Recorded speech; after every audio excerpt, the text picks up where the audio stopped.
নিজেই নিজেকে রুকিয়া করবেন, তাবিজ ঝুলাবেন না। তাবিজ ঝুলাতে বিশ্বনবী নিষেধ করেছেন।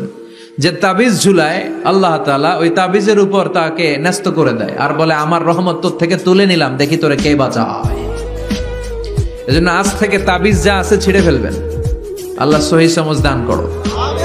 তো তাবিজ যারা পড়েন ছিঁড়ে ফেলবেন আজকে। রাজি আছেন তো? ছিঁড়ে কি করবেন? সূরা ফাতিহা পড়বেন, পড়ে ঝাড়ফুঁক চলবে আজকে থেকে। ঝাড়ফুঁক করা সুন্নাহ। আর তাবিজ দেয়া হচ্ছে বিদআহ, যেটা বিশ্বনবী শেখায় নাই, সাহাবারা শিখায় নাই, ওইটাতে আমরা যাব না। ঝাড়ফুঁক করবেন। আয়াতুল কুরসি পড়লে জিনভূত আসতে পারে? কথা বলেন। সূরা ফাতিহা পড়লে আর অসুস্থতা থাকতে পারে? বিশ্বনবীর সাহাবারা একবার সফরে বেরোলেন। সফরে বেরিয়ে হঠাৎ দেখলেন মরুভূমির মাঝখানে কিছু লোক জটলা পাকিয়ে রেখেছে, একটা লোক শুয়ে আছে। আবু সাঈদ আল খুদরি ছিলেন ওই সফরের লিডার। বললেন কি হয়েছে? তারা বলল আমাদের নেতাকে সাপে কামড় দিয়েছে, আরেক বর্ণনায় বিচ্ছু কামড় দিয়েছে, বিষের ব্যথায় আমাদের নেতা মারা যাবে। তারা নানা ধরনের বৈদ্যরাজ কবিরাজদেরকে এনে মন্ত্র পড়াচ্ছিল, সবাই মন্ত্র পড়ছিল, ছু মন্ত্র ছু কালিকুত্তার ঘু। ছোট বাচ্চারা পড়ে, বুঝানোর জন্য বললাম, তারা হয়তো অন্য কিছু পড়ছিল। তো এই যে এগুলো পড়ে ফু দিলে কি ভালো হয়? কথা কন। আরো রোগ বাড়ে, ঠিক কিনা? বাচ্চার হাতে 2টা, গলায় 3টা, কোমরে 4টা, এগুলোর ওজনেই তো বাচ্চা অসুস্থ হয়ে যাবে। কথা বুঝতে পেরেছেন? আবার কোমরে লাগায়, এটারে কি বলে? কাইতন। কি কয়? তাগা। চাচাই বলতেছে তাগা। তাগা টাগা লাগাবেন না। সূরা ফাতিহা পড়ে আজকে থেকে ফু দিতে হবে। আমার মাইকের আওয়াজ নিশ্চয়ই শহরের অনেক দূর যাচ্ছে। মায়েরা বোনেরা শুনে রাখবেন, অসুস্থ আপনি সূরা ফাতিহা পড়ে ফু দেন। বিশ্বনবী রাতের বেলায় বিছানায় যাওয়ার আগে সকাল সন্ধ্যা 3 কুল পড়ে হাতে ফু দিতেন। এরকম 2 হাতটা একসাথে করে এখানে ফু দিয়ে মাথা থেকে শুরু করে মেসেজ করতেন পা পর্যন্ত, দেহের যতটুকু জায়গায় যায়। সূরাতুল ইখলাস, সূরাতুল ফালাক, সূরাতুন নাস, এই 3টা সূরাকে একসাথে বলে কুল আস-সালাসা, মানে 3 কুল। কি বলে? এই 3 কুল পড়ে না, যায় লিটন দেওয়ানের কাছে। কই যায়? লিটন দেওয়ান কিছু করতে পারে? তারপর হাতের রেখাতে অনেকে ভাগ্য বলতে চায়, এটা ভুয়া কথা। এই হাতের রেখায় কোনো ভাগ্য থাকে না। আপনারা শুনলেই কিছু মানবেন না, আপনারা কোরআন হাদিস দিয়ে যাচাই করবেন, দলিল খুঁজবেন। কি খুঁজবেন? দলিল। 1.5 কাঠার একটা জায়গা কুমিল্লা শহরে কিনবে, এটার দলিলটা ঠিক আছে কিনা দেখার জন্য পাগল হয়ে যায়। নিজে বুঝে না, আরেকজনের কাছে যায় যে পাক্কা বুঝে, দেখেন দলিলটা ঠিক আছে কিনা। তো 1.5 কাঠা জায়গার দলিল ঠিক আছে কিনা পাগল হয়ে গেলেন। যেই জান্নাতের দাম গোটা দুনিয়াটারে 10,000 বার বিক্রি করলেও জান্নাতের একটা চেয়ারের দাম হবে না, ঠিক কিনা? তো ওই জান্নাত আপনি পাবেন যেই আমল করে, ওই আমলের দলিল লাগবে না? কথা বলেন। তবে বিনয়ের সাথে, কারো কাছে যখন দলিল চাবেন বিনয়ের সাথে আগে বুঝে নিবেন কার সাথে কথা বলতেছেন। You have to know who you are talking with, you don't know who you are dealing with. অনেকে জানে না কার সাথে কেমন করে কথা বলতে হয়। এজন্য আমি বলি যে জাননেওয়ালার উপরও জাননেওয়ালা আছে। তোমার অনেক পড়তে হবে, অনেক জানতে হবে, তাহলে তুমি সব বুঝবা, ঠিক কিনা? তো আমরা ঝাড়ফুঁক করব। আবু সাঈদ খুদরি বলল এই ছুমন্তর সু কালিকুত্তার ঘু, এটাতে কিছু হবে না। আমার কাছে এমন জিনিস আছে, এটা দিয়ে ফু দিলে ভালো করে দেয় কে?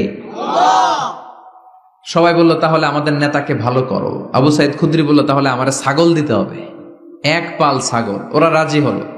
সবাইকে সরিয়ে উনি বসলেন। এই জীবনে প্রথম উনি রুকিয়া করেছেন। সূরা ফাতিহা পড়ে একবার ফু দিলেন, চোখ বন্ধ ছিল, সর্দারের চোখ খুলে ফেলেছে। আবার ফু দিলেন, এবার বসে গেছে, আবার ফু, হাঁটতে শুরু করছে, পুরা সুস্থ। সুবহানাল্লাহ পড়েন।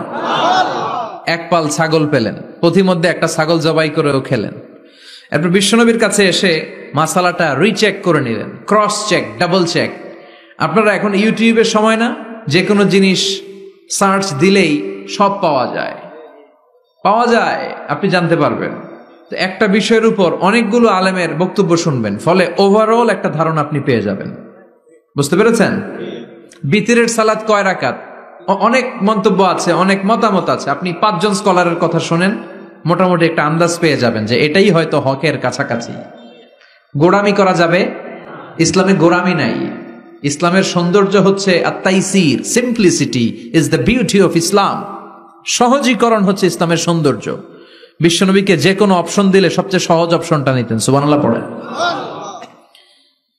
বিশ্বনবীর কাছে এসে বললেন, ইয়া রাসূলুল্লাহ, সূরা ফাতিহা দিয়ে ঝাড়ফুঁক করে এক বর্ণনায় 100টা, আরেক বর্ণনায় 30টা ছাগল আমরা পেয়েছি। পথিমধ্যে একটা ছাগল জবাই করে আমরা খেয়েছি। এই যে কোরআন দিয়ে ফু দিয়ে আমরা ছাগল আনলাম, খাইলাম, এই ছাগল নেয়াটা জায়েজ হয়েছে কিনা বলেন। মাসালা ক্রস চেক করতে আসছে, ডবল চেক, দেখে বিশ্বনবী কি বলে। বিশ্বনবী বলেন জায়েজ হয়েছে মানে কোরআনের দাম বাড়ায় দিয়ে আসছিস বেটা। আল্লাহু আকবার। কোরআনের দাম তোমরা বাড়িয়ে দিয়ে এসেছো। 30টা বা 100টা ছাগল যাই পাইছো তোমরা, ভাগ বটোয়ারার পরে 2-1টা থাকলে আমারও দিও। তো এটাকে বলে সূরাতুশ শিফা। কোরআনের ভেতরে শিফা দিয়েছে কে?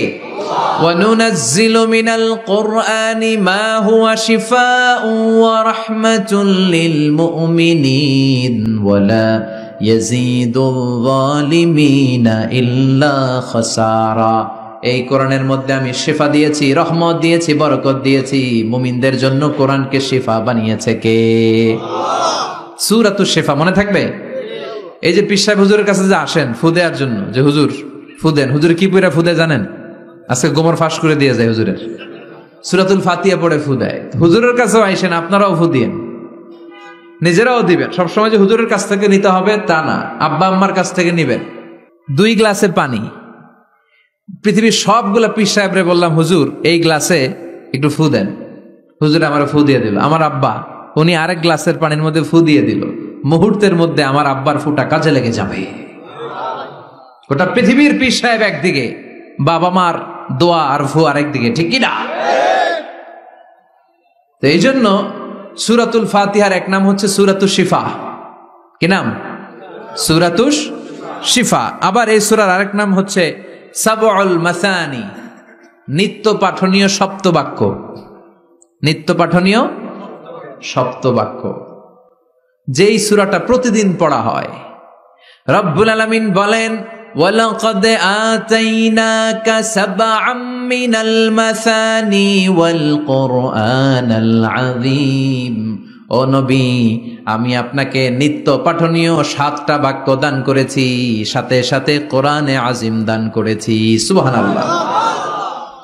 নিত্য পাঠনীয় 7টা বাক্য, এমন 7টা বাক্য এই সূরাতুল ফাতিহা, যে 7টা বাক্য সব সময় পড়তে হয়।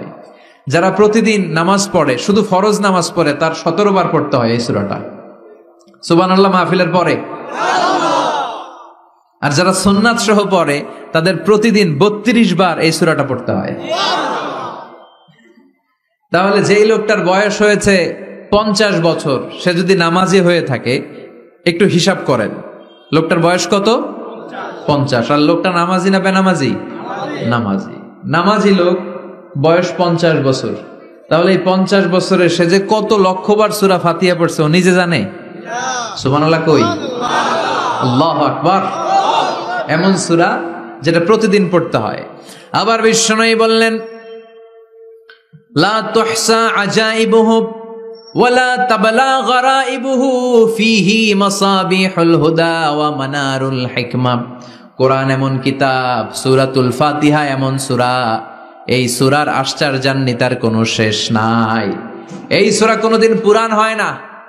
যাদের 80 বছর বয়স, কত কোটিবার আপনি সূরা ফাতিহা পড়ছেন? বুকে হাত দিয়ে বলেন তো, কখনো কি আপনার মনে হয়েছে যে প্রত্যেক দিন নামাজটা শুরু করলে এই সূরাটা দিয়ে শুরু করতে হয়? কত কোটিবার বললাম, আর ভাল লাগে না, পুরান পুরান লাগে। বুকে হাত দিয়ে বলেন, দাঁড়ান একজন, যে হুজুর আমার কাছে আর ভাল লাগে না, সূরাতুল ফাতিহা পড়তে পড়তে এটা পুরান লাগে, কালকে থেকে কুল ফল্লা দিয়ে শুরু করুন। এরকম ডাকাইত আছে কেউ? নাই। কারণ কোরআন কখনো পুরান হয় না, যতই পড়ি ততই নতুন। চিল্লায় পড়েন আল্লাহু আকবার। এজন্য বিশ্বনবী বললেন, ও উম্মতেরা শোনো, 60টা আয়াত বিশিষ্ট এই সূরাটাকে দেখতে ছোট মনে হয়, সবার মুখস্থ, প্রত্যেকের কলিজার ভেতরে আছে। তোমাদের কাছে সাধারণ মনে হয়, সূরাটা সাধারণ না, অসাধারণ করে সূরাটারে নাজিল করেছে কে? পড়েন সবাই, আউযু বিল্লাহি মিনাশ শাইতানির রাজিম, বিসমিল্লাহির রহমানির রহিম, আলহামদুলিল্লাহি রাব্বিল আলামিন, الرحمن الرحيم مالك يوم الدين إياك نعبد وإياك نستعين اهدنا الصراط المستقيم صراط الذين أنعمت عليهم غير المغضوب عليهم ولا الضالين চিল্লায় পড়েন আমিন আর জোরে আমিন।